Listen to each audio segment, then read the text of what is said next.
Are you sure? Oh, she did? Okay. I'd like to call the Monday, March 16th, 2026 regular Borough Assembly meeting to order. And with that, would the clerk please call the roll? Mayor Lynn, Here. Vice Mayor Stanton Gregor, Here. Member Martin. Here. Member Mucci. Member Newman, Excused. Member Schwartz, Here. Member Valentine. Here. Thank you. We have 6 members present. We have 5 here in the room and 1 on Zoom tonight. And with that comes the voluntary Pledge of Allegiance. Pledge allegiance to the flag of the United States of America and to the republic for which it stands, one nation, under God, indivisible, with liberty and justice for all.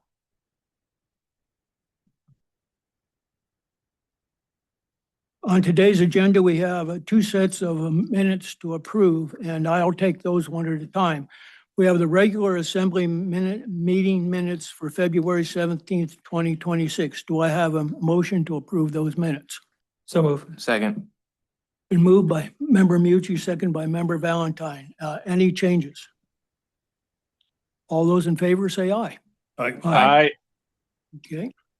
I'll move on to the second set. The second set is the regular assembly meeting minutes of March 2nd, 2026. Do I have a motion to approve those minutes? So moved. Second. Been moved by Member Valentine, seconded by Member Mucci. Any changes? Okay, again, hearing none. Again, voice call, all those in favor? Aye. Aye. All right. Moving on here, are there any amendments to tonight's agenda? I guess first of all, I need to put it, I need a motion to approve tonight's agenda. So move. Second. Okay, been moved by Member Mucci, seconded by Member Schwartz. Are there any additions or changes? Okay, hearing none. All those in favor of the agenda as it stands, say aye, please. Aye. Aye. Okay, moving on. Public hearings, there are none tonight. Bid awards. Under the bid awards, there's one bid award. Main Street Lighting Materials, intent to award. Utility Director Harbor requests approval to award the Main Street Lighting Materials Project to North Coast in an amount not to exceed $132,101. A memo from Director Harbor with the bidder information from the March 6th, 2026 bid opening is attached to the meeting packet. Do I have a motion to approve that award? So move. Second. Okay, been moved by Member Mucci, seconded by Member Valentine. Discussion. By Member Mucci. Yeah, thank you, Mr. Mayor. I guess just to Carl or to Steve. So we are going to replace all the street lights on Main Street from the base to the new globes. Is that correct?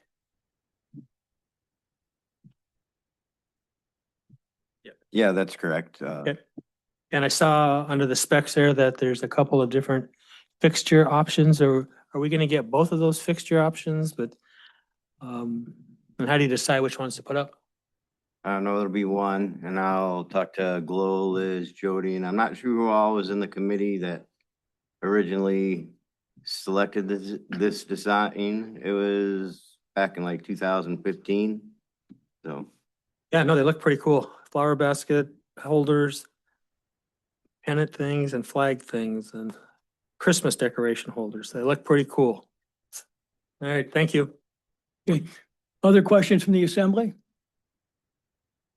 Would the clerk please call a roll on the motion? Vice Mayor Stanton Gregor, Yes. Member Martin, Yes. Member Valentine, Yes. Member Schwartz, Yes. Member Mucci, Yes. Mayor Lynn. Yes. And that passes 6-0. Moving on here, I'm going to move to the next item here is persons to be heard on items related to tonight's agenda. Would anybody like to talk about items related to tonight's agenda? Please come forward, state your name, and you have 5 minutes. Hi, thank you. Glorianne Wallen.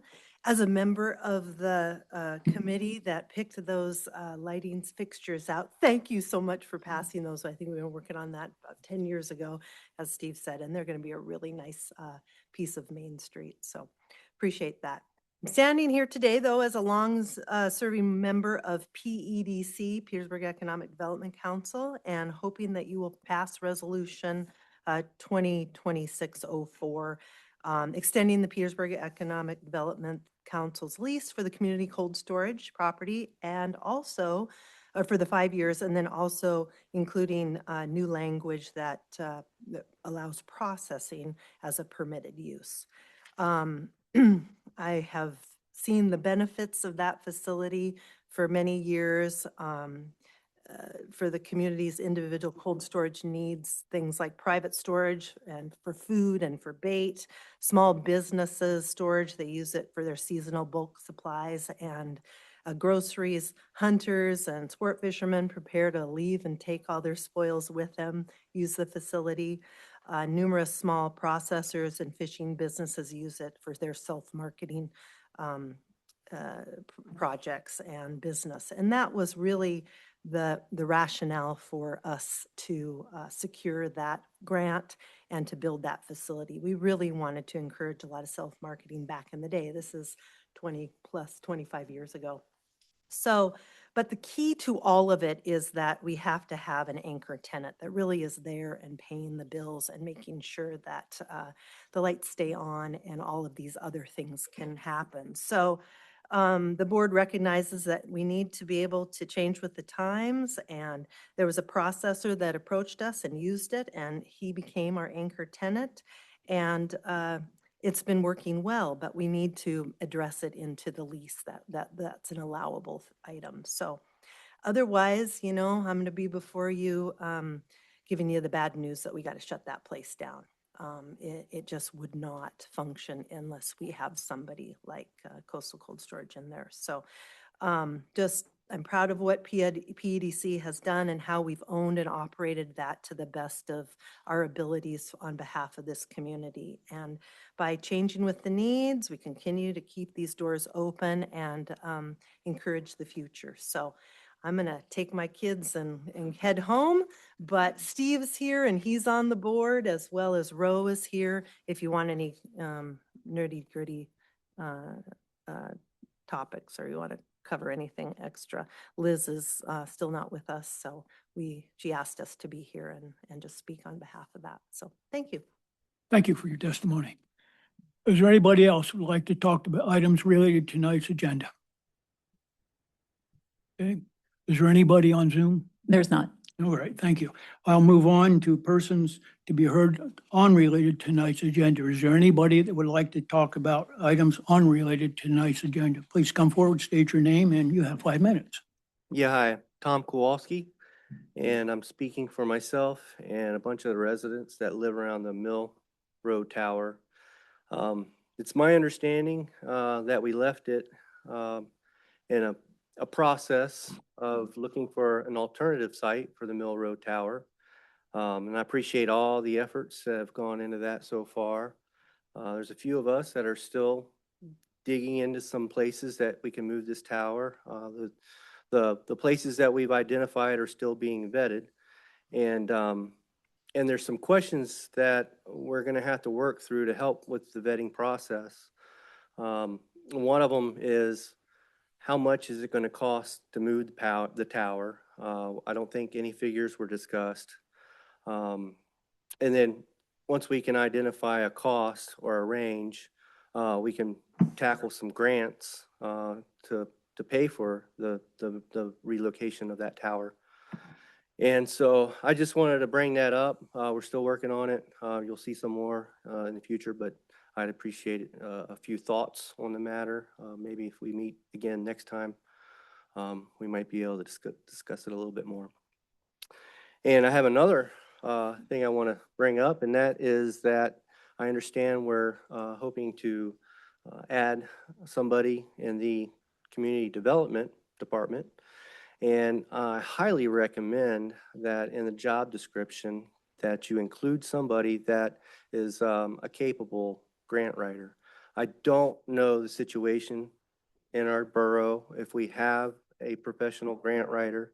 I do understand we get grants and there are people that are able to write the grants, but if we're hiring a new position, and I think it would be very, very well served to have somebody who can write grants and likely write a grant, pay for their job. So I just want to leave you with that. But one other thing, I read somewhere a while back that there's a process for contesting your property values. And I noticed there's an article by John Mergus in the paper explaining that process. And I went through that process and going through it. And in the process, I realized that there may be more people who are going to want a same type of reduction in their assessment. Maybe not everybody fits the same situation. Maybe they're further away. Maybe they can't see it. I don't know. There's all kinds of factors that might go into that. But I do believe that the borough could possibly save some time if they were to come up with a range per distance away from the tower as kind of like a base to start with. So the residents can have some sort of expectation as to what they should be asking for when they do ask for a reduction in their assessment. So please consider that, and I appreciate it. Thank you for your testimony. Is there anybody else who'd like to talk to items unrelated to tonight's agenda? Is there anybody on Zoom? No, there's no one. Okay, thank you. Please come forward. I see one hand up. Please come forward, state your name and who you represent. Hi, my name is Ayla Dupree, and my husband has been here to speak a couple times. We brought both of our children today so that I could attend. It did sound like maybe the Mill Road was kind of being tabled for whatever reason. Maybe we thought there was maybe a little bit less support for it. It does sound like there's grounds to get it moved and that there's potential to find funding to do that. And so being representatives of our community, you know, you guys represent us and you're supposed to be fighting this fight for us. And I'm hopeful that that is still in motion. There's a lot of room for it. There's also a lot of countries that have, outside of the US, that have a basis for this information. And even though it's not as popular in the lower 48, it's gaining traction. And I would hate for the city to be in a position where they're behind and held accountable, because there's been plenty of communication. And for whatever reason, I'm seeing quite a bit of pushover to the side where maybe it's not interesting certain members or certain people that are here representing the community, but it's a problem. And there's a lot of us that feel that way. And I haven't seen a lot of people here supporting it. So I'm a little bit confused as to why it's not being discussed more frequently. And if it turns out that we all need to show up, I guess we can arrange that. You know, my husband and I are looking at building a pretty substantial house on our property. And to be honest, investing that much money into a community that, one, is not listening to the problems that we're facing, but two, I don't want my view to be a cell phone tower. So there's a lot of ways that you can go about this issue: tourism, property values, health. There's a lot, you know, environmental impact. There's a lot of places where this is touching. And there's a lot of room for discussion. So I know that maybe we could open it up. There's a lot of people that have been doing a lot of work on this that I have not been a part of. I watch it and I kind of listen a little bit, but please don't table it, because we feel very passionately about it. And you have a lot of people backing it. We also, from day one, have decided that we will petition, you know, to lower our property tax. We've been waiting because we are hoping that you guys are able to kind of talk this out and come up with some kind of option that makes it so we don't have to go through all these other loopholes. There's no reason for it. We're a small community. We all work together, and the whole point is to come up with a solution that works for everybody. And I would expect that that thought process is being put in by every member that's representing us and that was elected to represent us. Work groups are great. There's a lot of room for it. Unfortunately, there is gaining to be a lot of traction, specifically in the lower 48, where if the community is at an impasse, have gone to the courts and they have won. And that is by no means a threat, but we're growing a family here. We expect this community to thrive and grow. We want our generation to be able to start businesses and thrive and grow. Just from the tourism aspect, people pay a lot of money to visit this place because it is beautiful. I can tell you they do not want a cell phone tower between them and Devil's Thumb. I don't want a cell phone tower between my home that I'm raising my family in and Petersburg Mountain. Okay? There's room for this discussion, and there's a lot of people that speak really well behind the scenes, and they want to inform you guys and they want you to see where we're coming from. And if you can't, or for some reason it isn't maybe a priority to you, I hope that you will open your eyes, because it is a priority to a lot of us. Petersburg's aging. Let's try to keep businesses here, young families here, encourage people to build here. And that all comes down to representing your community and listening to them. And I hope that this is one of those things that you'll take the time to talk to us about further instead of tabling it. Thank you. Thank you for your testimony. Anybody else that would like to talk about items unrelated to tonight's agenda? Okay, seeing and hearing none, I'm going to move on then. Tonight, there are no board, commission, and committee reports. Under the consent agenda, we don't have anything. In the report of other officers, Petersburg Electrical Resilience and System Health presentation. Utility Director Harper has a presentation for us. Mr. Harper, you have the floor.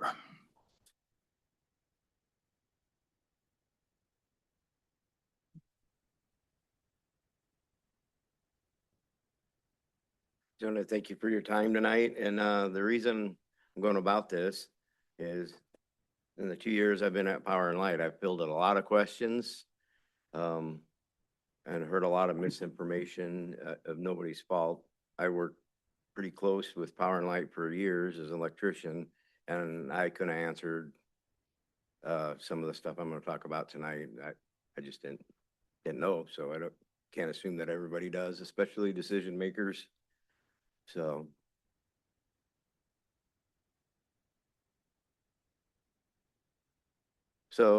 many of you know, but not all of us, that Petersburg works on a hydro first operation principle.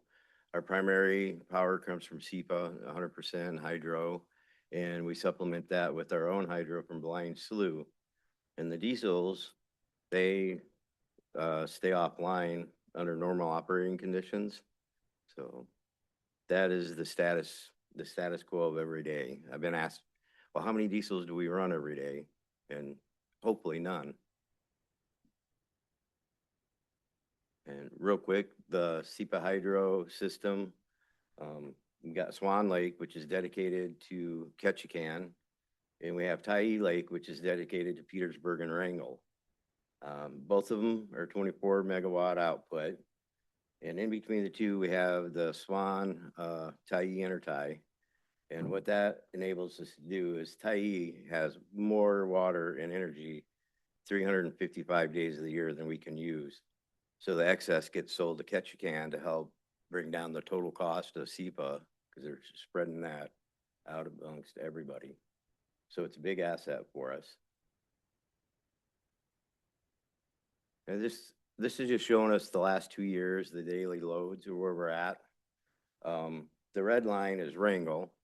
The green is Petersburg. So you see, historically, we use more than Wrangell. In fact, they can't use any more than 10 megawatts right now because their transformer is maxed out at that.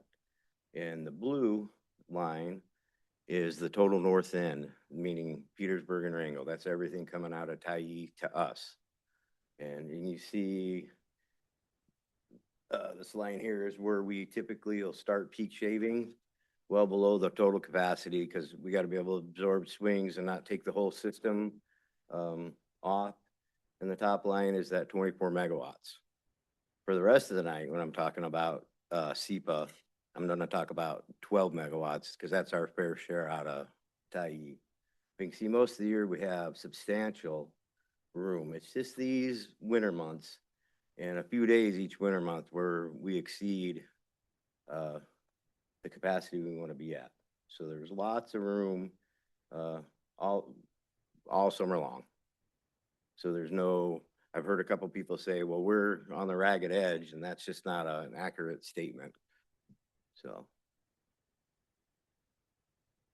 Oh, and I wanted to mention that the last 2 years, we had 6 days where we had to peak shave.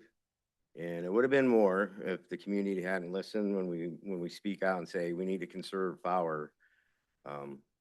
That number would have been substantially more.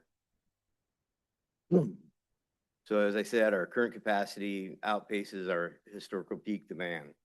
So back in 2022, we hit 13.8 megawatts, and that we've hit twice since then. Last winter, we were seeing 13.5 quite often. And as you can see, SEPA has given us 12 megawatts, and we can generate about 2 megawatts at Blind Slough. So that puts us right on the cusp, and we don't want to sit there because we don't want to knock the whole system out of, because that would cost us a lot more diesel, restoring everything. So that goes to, if you look at our Petersburg backup, it's 13 megs, and then we have the 12 from SEPA, and the 2 from Blind Slough gives us a 27 megawatt total capacity. Obviously, we don't want to be running that 13 megawatts of diesel.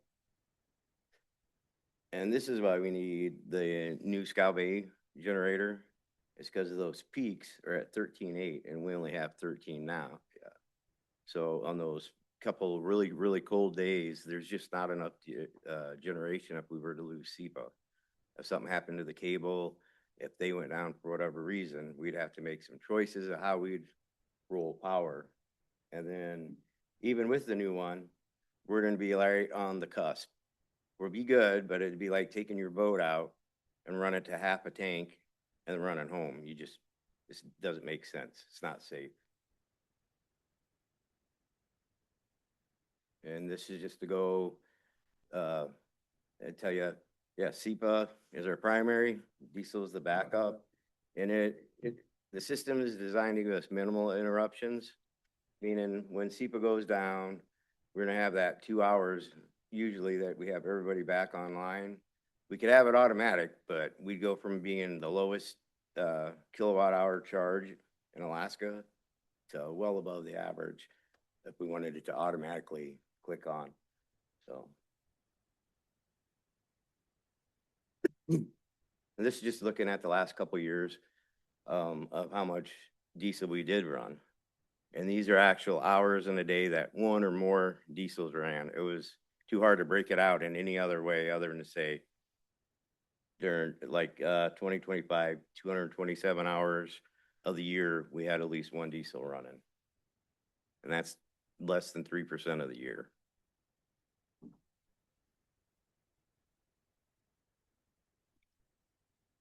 I thought that was a cool picture from 1927. I don't know who the people are.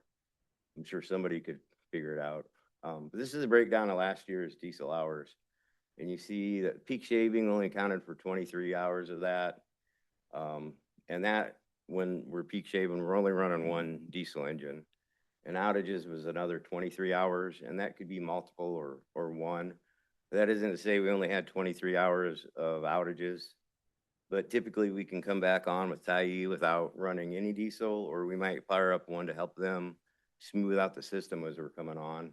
And there's other times where we have to run an hour or two outside of Tyee. And then training and maintenance was 75 hours. And that's probably going to be about where we're at this year again, just because we've had some turnover and needed to get some new operators trained. And then we have the lion's share is the SEPA shutdown, which is 106 hours. And that's an annual thing that we do every June. We talk about it. We put out PSAs to conserve. And what that's doing is SEPA splits up that time in June. They do the north half, which is us, and the south half, which is Swan, which is Ketchikan. And they go through and PM transformers. They They clear power lines that are too dangerous to do when the system's on. So that's the lion's share, and that time is well invested. It keeps us pretty reliable. I mean, our reliability here in Petersburg is pretty outstanding. Let's just talk about the peak shaving again, and just kind of explain why. As we hit those sharp curves, those peaks during the day when it's really cold, it's usually only for an hour or two in the morning and maybe an hour or two at night when people are waking up and when people are getting home and cooking and getting ready for the night. So, and then this is pretty interesting.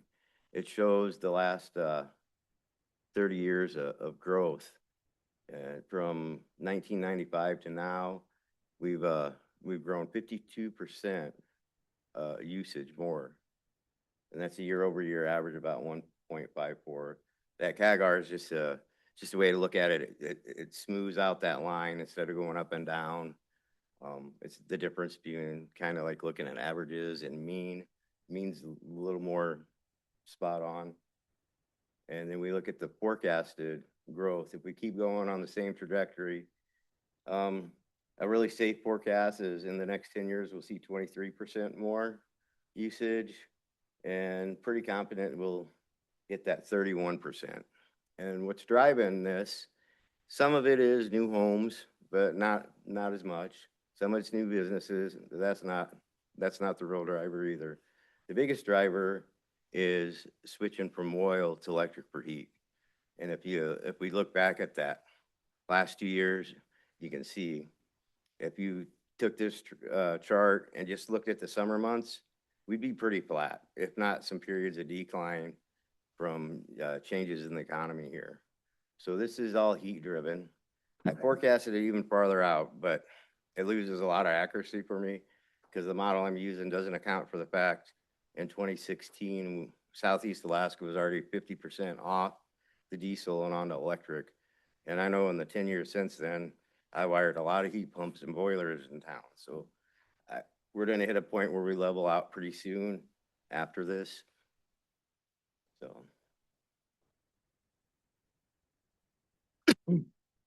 So you can see right now we have that 27 megawatts available to us, and that's with the generation.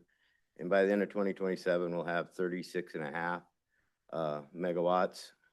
So we're going to gain both on hydro and diesel. And even with the projected growth that I showed you in the last slide, by the end of 2027, we should be able to say goodbye to peak shaving for at least 10 years. And if you go to the next slide, I can explain why real quick. So SEPA is working on Tyee adding a third turbine, which should be, if it stays on schedule, in operation by the end of next year. And that will give our share of that 12 megawatts of 6. So that'll get that to us. And then Scout Bay 2, we're in the middle of the process of getting the second unit out there, which is 3.5 megawatt generator. So it'll give us the capacity to not have to do rolling blackouts on the coldest days of the year if we lose SEPA. So it's very key for our resiliency and keeping the community. But like I said, you have to remember what we talked about. We're gonna have to do another one after. That same principle of going halfway and have enough fuel back. Plus there's generators there that are as old as I am, and there's one that's as old as my parents. So they're well maintained and they run great, but things only last so long. So just quick recap. We're really stable. I know Power and Light is doing a great job of proactively managing it. SEPA is looking ahead and adding. There's probably in the next couple months we'll be able to talk about another project that's going to give us even more capacity on the north end. And the diesel serves as a contingency for us to keep the lights on. And our current reserves were really strong. I know we hear a lot of times from us, conserve, but that's during the shutdown, and that's the 5 to 10 cold days of the year. Even today, we're only using between us and Durango 49% of the capacity Tyee has. So, and just going forward, we're gonna keep increasing capacity and becoming more efficient. So that's what I have for you. If you have any questions. Member Mucci? Yeah, thank you. That's a great presentation. Can we go back and look at slide 20 or page 20? It talks about the SEPA hydro system overview.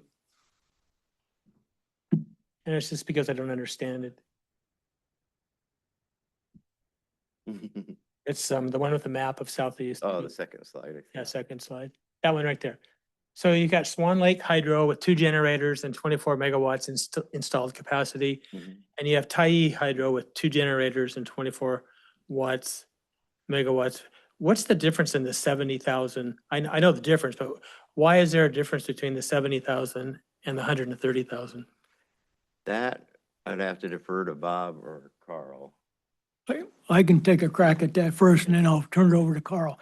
Is if you look at the area behind it, the water collection area and the size of the dams. And so it's much bigger at Swan than it is at Tyee, 1. And 2, Tyee is much higher in elevation than is Swan. And so we also, and another point there, I don't think he's talked about is that it's still iced over when Swan's, plumb ice free and ready to go. Carl, would you add to that, any? Mr. Mayor, I'd just add that you're absolutely right. It's the capacity of the lakes that cause that difference in the capacity. Yeah, great. Thank you. Hey, Member Valentine? Thank you. Awesome. So we just purchased, you said 3.5 megawatt generator, right, for Scout Bay. That puts us at 16 and a half, right? Yeah. And so when this new generator comes out at Swan Lake, we're gonna be up to 18. Did I see that correctly? Yeah. Like from of SEPA. allowable. Yeah, from SEPA, our fair share of that will be 18 megawatts. Okay, so we won't need to continue buying more generators to match it, but like we should be matching no matter how big the capacity is. No, we don't need to match Okay. Tyee. What we need to match is our peak loads, which right now is 13.8, and then looking at the growth of about 1.5% a year, that's going to continue to grow. Plus, So it's not like if plus- we get like 30 megawatts, all of a sudden that SEPA was like, we don't need to buy 100 hydro or, generators to match no, it. but enough Okay. to To meet meet our load. whatever our load is. And it's kind of like running it right now. If we Right. we'd be It running seems our very boat even. full throttle. Right, okay. So- Yeah, okay. Thank you. Other questions? Thank you for the presentation. I'll move on here then to the mayor's report on this one. Under the mayor's report tonight, we have assembly meeting date reminder. The first April meeting has been rescheduled from April 6th to April 13th at noon due to the clerks training in Anchorage. And both our clerks are going to be attending at that training. So we don't have anybody to back up, so we'll move it to the 13th. Board of Equalization hearing. The annual Board of Equalization hearing will be held on April 14th at noon to hear property assessment appeals. I know that the assessor we have will try to be resolving as many of the appeals as possible prior to, and so that anything that can't be resolved at that time will come forward to the Board of Equalization. And the assembly sets it in this borough as the Board of Equalization. Under that, I will be headed to Juneau tomorrow to meet with our state congressional delegation and others to discuss some issues. I'm going to wear 2 hats since I'm now chair of SEPA and of, mayor here of the borough. I'll be wearing 2 hats, and I have a number of topics I'm going to cover up there. One of them has to do on the SEPA side, has to do with we've been looking at resiliency of our grid. In other words, trying to keep it up as much as possible. And there's a number of projects on there ongoing. We had a $4 million grant towards that. And for some reason, it got cut to $2 million. And so I'm going to be trying to argue. One of the reasons they say they've cut us is because we are so efficient down here in the South. And, but we don't have what they call power cost equalization. In the interior, through the legislature, they get power cost equalization. In other words, to their utilities and for their power, they get a subsidy from the state. We don't get that. And so I'm going to be arguing to put some of that money back into place is one of the issues. Another one I want to talk about is the funding for the road, the main road into the proposed mental health trust subdivision out by Papke's. Is that I understand that we had sent a letter earlier this year to the state asking them, when the former mayor and I were in Juneau, we thought we had a way forward, but it hasn't panned out. So I'm going to bring that issue back up to go with. Another issue I want to talk about is health transformation funding. We were able to talk last week with Representative Begich about the health transformation. And one of the things we'd like to see is to see some wording changes in the legislation itself that would allow some of that money to be spent for infrastructure, whether it be here or whether it be in interior Alaska in small parts. So I'm going to be talking some about that. And then I want to talk about, there's two bills before the legislature, House Bill 184 and Senate Bill 14. Both of them have to do with allowing private industry to fund, to get money from ADA to be able to build infrastructure in communities, except that local government's not into that legislation. And I have meetings also talking with ADA about that subject. And the last one I have two other subjects. One is the senior benefit program too, is that I'd like to bring it back to their attention that we still have people who have applied months ago for that, but we've not heard anything. And they also tell me that if they have questions, they can't find anybody in the state to answer those questions. So I intend to bring that up with our delegation when I talk to them. And with that, I'm going to move it on to the next part here. Title 19, rewrite, Communication Tower Ordinance Implementation and Plating Authority. Response to residents' requests for stronger regulation of cell tower locations, the Assembly voted unanimously to direct the borough manager and the economic development director to begin rewrite of Title 19 for borough-wide implementation, excluding the city of Kupreanof. Revising Title 19 is a major project and is expected to take several years. As part of this rollout, a borough-wide communication tower ordinance will also be implemented. During this transition, property outside Service Area 1 will be placed in a temporary holding district, allowing all uses except for communication towers. Any proposed tower in these areas will require a conditional use permit. In addition, with the Title 19 rollout, I requested that the borough staff begin the steps necessary for the borough to adopt plating authority and to take it over from the state. Plating authority is already in place within Service Area 1. This process would then extend it borough-wide. This decision will involve additional costs. During the fiscal year 2027 budget process, the Assembly will evaluate the administrative expenses associated with implementing Title 19 across the entire borough. And that's all I have for right now. Member Mucci. Yeah, thank you. Thanks for the report, Mr. Mayor. Regarding the Board of Equalization hearing, if the assessor and the property owners can't come to a resolution of an appeal and it goes to the Board of Equalization and the property owner isn't happy with the decision that the Board of Equalization makes, what is the property owner's next step, or what other options that property owners might have if they're not happy with the decision that the Board of Equalization makes? Thank you. Would like to manage. Through the mayor, I'll try to answer that. I believe it's district court. We can confirm that with Jody and the assessor. Yes, and I concur with you. That's district court. Okay, thank you very much.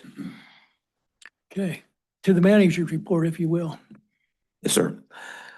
So Dawson Construction, speaking of our Scout Bay number 2 generator, it's achieved 65% design on the project and is working to provide a cost estimate at the same level. Power and Light would like to thank Steve Obrochta of Temsco for flying one of our crews to reset the over-velocity valve at the dam on March 9th after it tripped during a system restart. Steve's flight skills in trying conditions were excellent as usual, and he saved the day on March 9th. Thank you. Power and Light crews have been busy with snow removal, like most of our departments, and ensuring critical access to facilities and system switches. We really need to remind the public, this is across the board, not just Power and Light, but to not pile snow in front of things like fire hydrants and electrical infrastructure. It makes it very difficult to get the power back up if the power goes down and there's snow covering everything or any of the other pieces of our infrastructure. So we encourage people to make sure you don't pile snow on those, in front of those things. Due to this past year's unusually wet weather patterns, Crystal Lake has remained consistently at a high level, allowing the Blind Slough Hydro Plant to operate at relatively high outputs for this time of year. Based on our observations, we believe current lake levels may be the highest we've ever seen in March. Library has received an $8,750 grant from First Bank and the Federal Home Loan Bank of Des Moines for the 2026 summer reading program. Thanks to both of those organizations. Library has an open request for proposals for janitorial services beginning April 1st, 2026.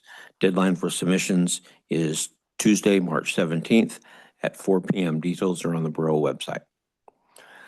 Liz is working on turning the Planning Commission's recommendation into an amendment to Title 19 for the Communications Tower Ordinance. Our attorney and Liz hope to have it ready for the first meeting in April.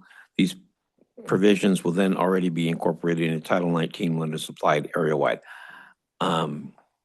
Not sure about that, and Liz is still trying to help her mom out, and whether she's going to have time to work on it, I can't answer that yet. That's the plan. We have received an application to lease property at Thomas Bay by Brett Martin. He won the Forest Service timber contract, so would like some property to set up operations. The only issues is that he would like to construct a bunkhouse, which would mean people are residing there. This could potentially grant them a vote on whether the borough can create a service area.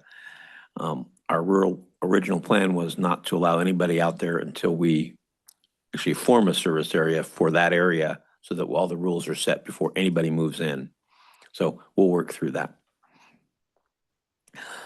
Since we lost our plumber in town and Ketchikan Mechanical is not planning to return until May, we can't plumb in the trench drains at the cold storage. Liz has asked DEC to grant another provisional permit. Marv did have a new larger drain opening installed in the processing area as recommended by DEC. We're also trying to work with Ketchikan Mechanical to find out if they could come back earlier. They're going to be doing the project at the Aquatic Center, so they may be making trips. Street staff continues to manage snow removal operations in response to ongoing winter conditions. Big congratulations to Martin Odegaard, our streets foreman, who marked 20 years of service in the streets departments on March 9th. Our new motor pool apprentice has been training on preventative maintenance tasks and assisting with snow removal and equipment repairs. Additionally, we had to send Unit 22 out, was loaded onto the ferry and sent to Juneau for warranty work. Building maintenance team repaired the police department garage door and is waiting parts needed to complete the library sidewalk repair. Staff are also keeping up with snow-related maintenance needs. Wastewater department supervisor conducted a facility tour of the wastewater plant, providing an overview of the current processes. Supervisor also discussed anticipated requirements to the upcoming pre-treatment facility. The team reviewed the HDR Engineering 60% design plans for the outfall repair, and the plans are expected to be confirmed for construction and ready for bid by the 20th of March. Congratulations to our water department. ARWA recently recognized Petersburg with the Alaska Water System of the Year Award, highlighting our strong compliance record and overall operations performance. So congratulations to those folks. And calls and emails continuing to come in for summer harbor activity. It looks like we're gonna have a good amount of traffic in the harbors this summer. So that's it, unless there's questions. Questions for the manager? Okay. Hearing none, I'll move on here. We have no unfinished business tonight, so I'll move on to new business. And the first item under new business is Resolution 2026-04. Resolution extending the Petersburg Economic Development Council's lease for the community cold storage property for another 5 years, and including certain seafood processing as a permitted use. If approved, this resolution will extend PEDC's lease for the community cold storage for another 5 years and will update the lease to allow limited small-scale seafood processing. Do I have a motion to approve Resolution 2026-04? So moved. Second. Okay, been moved by Member Schwartz, seconded by Member Valentine. Discussion. Okay, clerk, please call the roll. Member Schwartz, Yes.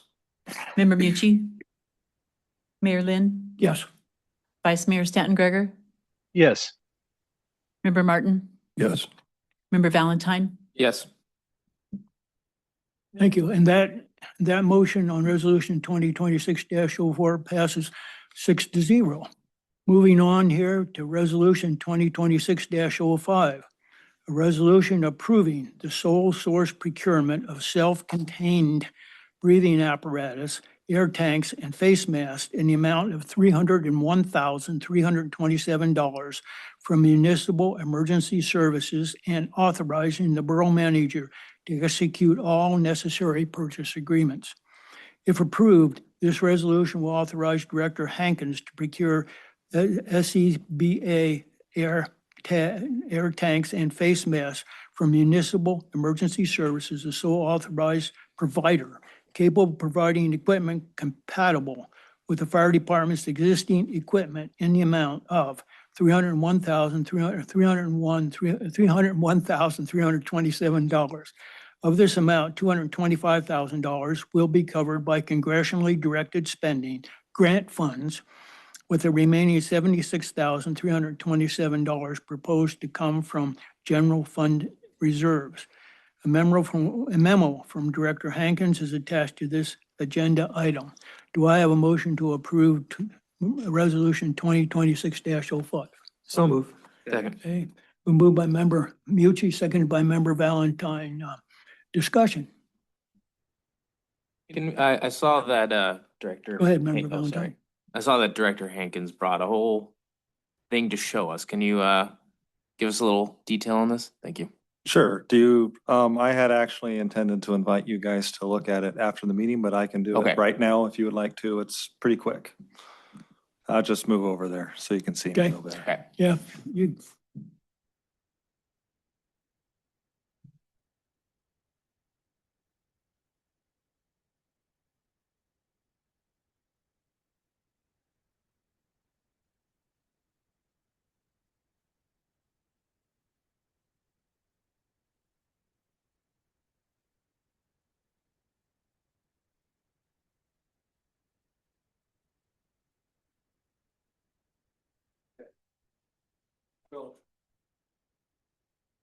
We'll start with the packs themselves. So this is just the frame that the tank sits in. It comprises of the receiver system for the tank. This has a quick release for the tank itself. And then all the air goes through this pass system, which is, it regulates the amount of air that's in the pack as well as contains an alarm. So if a firefighter becomes down or still or isn't moving, it will alert and call out so we can find someone in the dark because it's hard to see inside of a smoky building. It has these straps over here for padding, has a gauge on it, tells you how much air is in the pass control system to silence the alarm if it accidentally goes off. And then you also have your regulator right here, quick disconnect regulator. And then over on the side.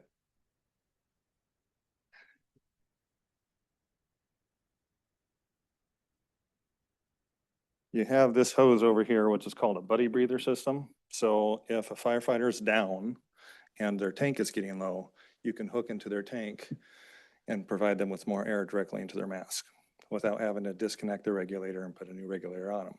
Keeps them protected from smoke, haze, whatever hazards that's they're encountering. Underneath this pass system over here, there's some electronic boards that tend to get pretty sensitive to heat damage and water damage over time. These packs were bought when they originally built the station up on the hill. It was included in the funding for the building. And so that's where these came from.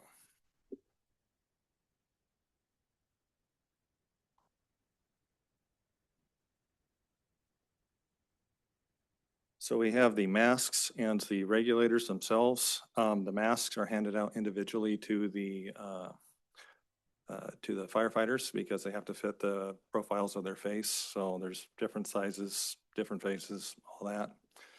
Each firefighter is tested when they first get this mask to make sure that they have a tight seal. And then it only allows for air to be breathed in, and then it exhales through this little port over here, which, you know, all the carbon dioxide doesn't build up inside the mask. There's certain firefighters wear glasses inside of theirs. We buy that specialty for them, for those who need corrective lenses. Can't wear your normal glasses while you're wearing this, so we do that as well. This is an attachment that the association bought to make it easier because to understand people when they speak, because it's hard to understand when you have this up on your face. You'll see in the quotes that we've included in the that I provided in the packet, there is multiple sizes of masks. And the reason is because if you just got 30 of one type of mask, if someone needs a different mask, then you don't have the size that fits them. So we try and have a variety for when members leave and don't leave. And this mask is about 6 years old, starting to get pretty scratched up.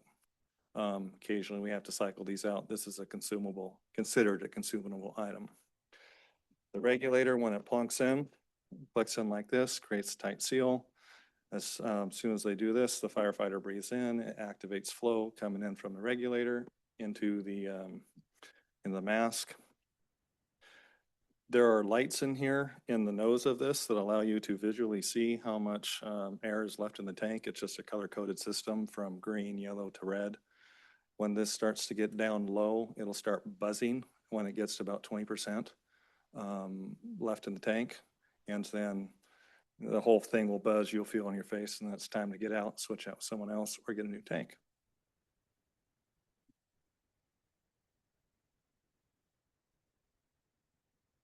The tank itself, this is a 45-minute bottle. So meaning it, on average, if the firefighter is using their air, as most firefighters who typically wear this tank would wear, this would have about 45-minute supply of air. The does have a quick release. It's controlled just by a valve right here. This tank doesn't have any air in it. A little bit, just a little. Because it's does have a bad valve. This is one of the tanks that we've taken out of service. It does have a, see, that's not supposed to be like. This is where it has a one-way valve sit there, screw in, and to attach to our SCBA compressor, which is actually at station 1. We carry one bottle in the pack in the seats of the fire truck, ready to go, and then another additional bottle in little compartments on the outside of the truck, so we can exchange them quickly, so we can swap out for air. And the original tank can get sent back to the station so it can be refilled in case we have ongoing operations. The tanks that we're trying to get to, you'll see in the packet, we have information about the new tanks or packs that we're trying to get.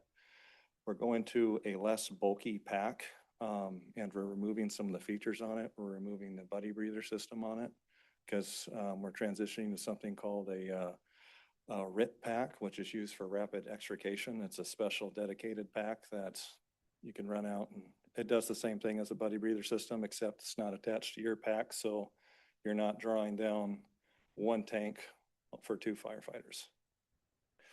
We'll have additional weight savings, and it won't be so bulky, so if we're operating in tight spaces, we'll be able to maneuver more agilely. We're moved to 35-minute bottles. We're going to a wireframe pack, a less bulky, all that stuff. So I just brought this just kind of show you kind of what we're doing. You'll notice one last thing. See this gray here? This is actually carbon fiber. This is not a steel tank. It's a composite tank. They do, this in the pack are what's currently regulated at that 15-year mark explained in my letter. After 15 years, cannot use this. And because it's a piece of personal protective equipment, you open yourself up to tremendous liability if you keep using it after its recommended use. What we've experienced in the last couple of years since I started having issues with these is cracking at the stem of the tank, which is why this can do this. It's because the tank or the carbon fiber is starting to split. And so then it's not holding the valve stem in, and it makes it so you can just release it, which is not good. So that's why we're asking for the new equipment. We were very thankful for Murkowski's CDS award to us. We're hoping to match that with an additional 76,000 to complete the purchase, get it all done at once before these tanks expire in 2027. So, anyway. Other questions? Thank you, appreciate that. And with that, would the clerk please call the roll on the motion? Vice Mayor Stanton Greger.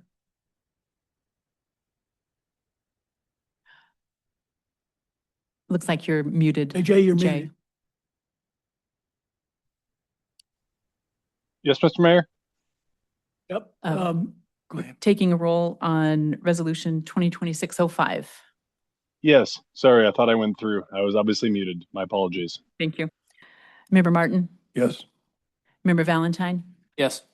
Member Schwartz, Member Mucci, Yes. Mayor Lynn. Yes. And that resolution 2026-05 passes 6-0.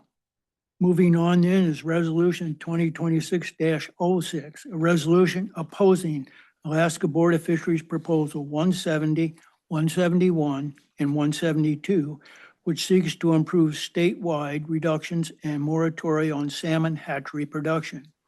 If approved, this resolution will affirm the borough's support for stable science-based hatchery management by opposing statewide restrictions that could undermine local fisheries, economic activity, and community sustainability. Do I have a motion to approve resolution 2026-06? So moved. Second. Okay, moved by member Schwartz, seconded by member Valentine. Discussion. And I think member Martin brought this to our attention here. If you want to give some background to it, I'd appreciate it. Yeah, I asked to have this put on, and thanks for Clerk Regula for coming up with the resolution language that we're accustomed to. That was nice. I didn't have to try to fumble around with that. Yeah, these hatchery, we call them anti-hatchery proposals in the fishing industry. They've been coming up regularly in the Board of Fish cycle for each region, and they came up last year in the Southeast Board of Fish cycle and pretty soundly defeated, but they keep coming back, and this time it appeared at the statewide cycle. And they're mainly aimed at issues outside of Southeast. And, I know there are different opinions about hatcheries, but this one especially being statewide, the Department of Fish and Game was not for it. They feel like they have their own method of regulating the concerns addressed here. And it's hard to find anyone in this region who thinks this is a good idea. So I'll be voting strongly for it. Member Stan Greger? Thank you, Mr. Mayor. Yeah, I just wanted to echo Member Martin's comments and thank both Member Martin and Clerk Regula for putting this on the agenda. I think it impacts our region significantly, and I will definitely be voting yes. Thank you. Thank you. Other comments or questions? Would the clerk please call the roll on resolution 2026-06? Member Martin, Yes. Member Valentine, Yes. Member Schwartz, Yes. Vice Mayor Stan Greger, Yes. Member Mucci, Yes. Mayor Lynn, Yes. And again, that motion passes 6-0. Moving on with the next item on the agenda is Republic Services Municipal Solid Waste Transportation and Disposal Contract Extension. Public Works Director Moreau requests an extension of the borough's municipal solid waste transport and disposal agreement with Republic Services for another year. Sequel is conducting a study of solid waste management in Southeast Alaska, and at the conclusion of the study in late 2026, we will have a better understanding of alternative solutions for the region. The monetary value of extending the contract for 1 year is expected to be between $510,000 and $550,000 at a rate of $207.40 per ton starting September 1, 2026, and continuing through the end of August 2027. A memo from Director Moreau is attached to this agenda item. Do I have a motion to extend the waste transportation disposal contract? So move. Second. Second. Been moved by Member Mucci, second by Member Martin. Discussion.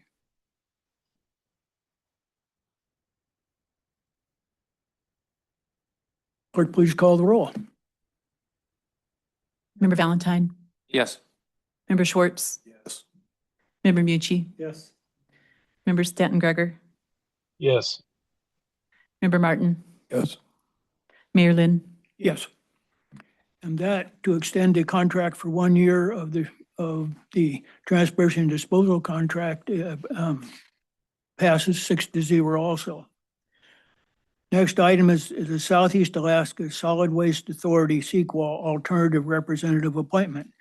Appointment of Assistant Public Works Director Thomas Rummel as the borough's alternate representative to the Southeast Alaska Solid Waste Authority. This appointment provides backup representation for Sequel meetings and decisions when the borough's primary alternative director Moreau is unavailable. Without any kind of disagreement, I'd like to appoint Public Works, Assistant Public Works Director Thomas Rummel to that position. Moving on, a letter of interest for the appointment for the Planning Commission.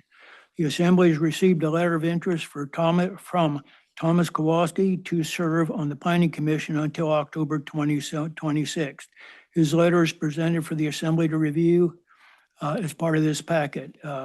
Again, without disagreement, I will appoint Thomas Kowalski to serve on the Planning Commission through October 2026.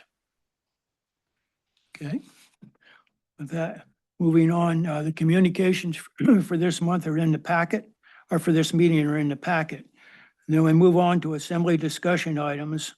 And under that, I have Assembly member comments. And I'll start with that. I'm going to come back to that. Let me go to, there's two other items under discussion here. First is the housing working group. Member Mucci requested this agenda item, so I will turn over the discussion to Member Mucci. Yeah, thank you, Mr. Mayor. I know you and I have talked about this a couple of times, and I was just curious where we are on maybe moving this a little farther along on the process, and I just wanted to hear some of your thoughts. I know several of us have talked about it over the last several months, and I keep hearing about it from community members, and I was just trying to get a lay of the land here on where we were at. Thank you. It's probably a good time to bring the subject up. We haven't been totally quiet, and I'll let the manager weigh in first, and then I'll follow here. So through the mayor, we're trying to work through some of the issues that came out of the housing survey. And one of those is trying to make sure we have enough units that we're heading in the right direction. And really where we've fallen a little bit short is the issues of multifamily. So I've been working with a local architect to kind of build, I call them pretty pictures, but what could we do over on those 4 lots on 8th Street that are zoned multifamily and that the borough already owns? When she's you know, I needed to get permission for that. She got me a quote back just recently. It's about $1,500. We can work that into the budget. And again, that's to give the assembly something, or community group, whichever, something to work with that says, okay, here's what we could do from a multifamily perspective in those areas. I'm also working on a list of these kind of things that the assembly may want to adopt before we start selling all of these single-family lots that are going to be available. So for example, must be for your residence, not a, you know, income property, or we want it to be, you know, one lot per person, not somebody buying 4 lots and putting one house in the middle. So, you know, so I've been working on that list with Liz, and it slowed down a little bit with her being out of the office, but we want to try to get that something to the assembly. Beyond that, I guess I would say, what do we want a housing committee to do? And that's really something the assembly has to weigh in on. I can give you my ideas, but it really comes down to, what does the assembly want that group to do? The other group, you know, their main focus was getting that housing survey done. And they were met for quite a while, and they came up with 3 potential lots to put on the market. Well, the number of lots to put on the market haven't changed. So we kind of need to, if you're going to put a committee together, I'd recommend that the assembly decides what you want the committee to do. Otherwise, they're going to not know exactly what direction you want them to go. So anyway, that's what I have to say. There was 4 or 5 items that we came up with that we all agreed that they would be priorities. You've addressed a couple of them, Steve. Want to address the other? I don't remember them all off the top of my head. But we agreed we would address all those at some point, you know. But I heard you say earlier that we wanted to start with the first couple and then concentrate on that. Are we still at that same? Yeah, I mean, again, it's really, I don't really have a great understanding of what the assembly wants a committee to do. I mean, you know, the 2 items that were on my list was look at 8th Street and work on this list of, you know, what rules do we want to put in place? Because the borough's getting 9 lots on Klingit and Haida, and we've got a couple of other lots that are, you know, in our hands that are potentially available for sale. What does the assembly want the rules to be for selling those lots? And the assembly has to weigh in on that. I mean, I can decide it, but it needs to come from the assembly. So those are my 2 issues. Beyond that, I don't have a great understanding for what the assembly wants this committee to do. Let me jump in there a minute. As I said under the mayor's report, there's 2 bills before the legislature right now that I would like to see changed so that would allow us to borrow money from the state to be able to put in infrastructure locally. But then when we sell the lots, we can pay that money back. You know, we have the land, we can pay the money back. Where I'm going to get with this, and I also have a meeting, a couple other meetings with it, but where I get with this, I'll let you know next go around. But my idea, or I guess our idea at the time we talked about, was being able to having more lots for sale. But to do that, infrastructure has always been our problem. And if we're going to expand in any way, we need more housing. I know of a couple of teachers have already talked to me about they can't buy a house because there isn't anything available. And what is, they simply can't afford, you know, when you bring young people to town. So that's another issue. Oh, thank you. No, I was just curious. I understand what you're saying about looking for direction, and I'll work on that over the next several weeks and try and flesh out some of the thoughts that I have about moving it forward. And I don't know if any of the other assembly has anything to add, but I just wanted to know where we were in the process. Okay. Member Stan Gregor? Thank you, Mr. Mayor.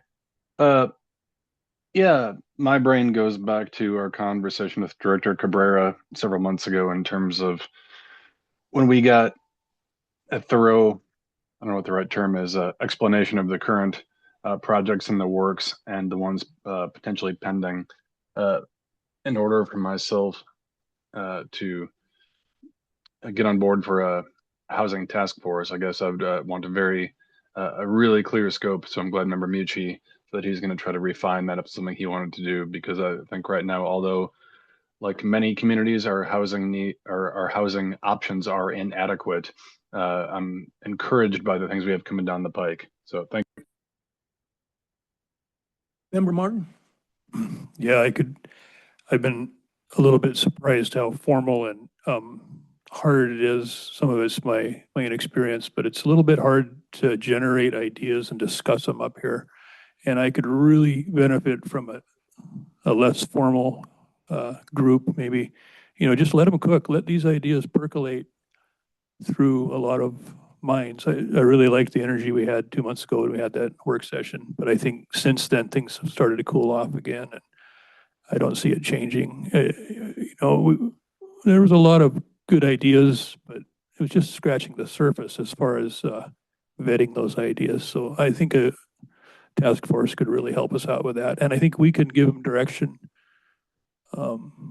We don't have to set it up and let it run like a watch. We can tune them however we want as we go, I think. Thank you. Other comments, from members? All righty, I'm going to move on to next item here is marine passenger fees, and that's Member Mucci has requested this agenda item. Yep. Yeah, thank you, Mr. Mayor. Yeah, this has been on my whiteboard at home for a month or so, and I just kind of wanted to kick it out the door again. I know during the budget process, the finance director is working on an adjustment to this marine passenger fee, which will take us through several years of increases on a regular basis, so it doesn't have to come back to us on every year or whenever we want to change it. It's not a lot of money for the borough. I think in 2023, we realized about $40,000 to the borough from about 8,000 visitors. And well, 40,000 might not seem like a lot of money. It is a lot of money for projects that are underfunded throughout the community. And I think we can find a good place to spend money like that for either community service or the library or fire EMS for all the responses they do down there. And I just wanted to push that forward, that most of the communities in Southeast have a marine passenger fee or taxes. We set ours up as a fee so that it wouldn't, so we could be flexible with it. And I'm looking forward to Jody's direction here when it comes time for the budget process. I just wanted to give you just an update on what that was going on. Thank you. Other comments from assembly members? Member Valentine? Thanks. Yeah, I remember seeing, I think Jody and Becky were working on the kind of language to it, so I think it's coming up. But I had sent out to everybody the study that was done, oh gosh, I don't know, I think it was 2019, of all the other communities and how they go about using this money and how it works and the rundown. So I think the language is just taking a little time, but I agree. I mean, summer's right upon us. I mean, it's damn near April, right? So, this, I think it should probably move forward here very soon, and it'll be good to get on the agenda. So, yeah. Thank you. Thanks. Yeah, in talking with the finance director, I believe she also has 2 or 3 projects for use of that money that will come forward as part of the budget process. I don't know exactly what they are, but that's what she passed on to me today. Okay. Assembly discussion items. Does any of the assembly members have items they want to discuss? Member Schwartz? Yeah, real quick. We're talking about passenger fees. This has been brought up from citizens and, a lot of people over the years, but fish box tax. They have them in other places. And over a decade ago, I had an assistant coach that was manager at Alaska Airlines, and he brought it up then. He said, man, there's a lot of fish leaving. Sitka does it. I know and I haven't looked into it much, but I could look into it more. I'd like to talk about that at some point in time. Member Mucci? Well, that's a great point. We've been talking about this for years, and it just takes legwork to do it. And if you were willing to sit down and work with me. April's damn near upon us.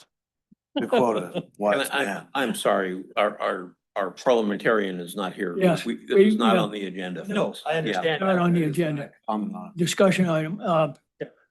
Member Valentine? Rob, thank you. I remember actually, I think, it was sometime last year, I went and asked about this.